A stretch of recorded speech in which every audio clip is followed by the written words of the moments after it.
Tak sportu se věnuju od malička. Bikrosu jsem se začala věnovat přibližně v 6 letech. Přivedl mě k tomu tatínek, nebo respektive rodiče a hlavně bratr, který mě bikrosem provází až do posud a je to hlavní postava, která mi hodně pomáhá, kterému bych samozřejmě chtěla poděkovat.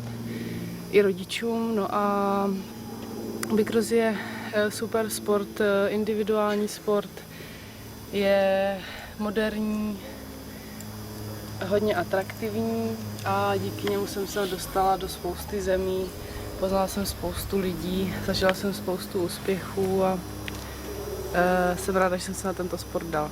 Tak v současné době jezdím za TK+, který je mým marketingovým partnerem, hodně mi pomáhá finančně, co se týče přípravy a objíždění závodů.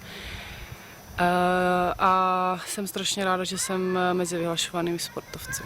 V nejbližší době mě čeká mistrovství Evropy. Tento seriál bude končit v polovině května a potom na konci května je mistrovství světa. Ještě potom 2 světové poháry a tady z těchto závodů se potom uzavře olympijská kvalifikace a na konci května se bude vědět, jak to dopadlo.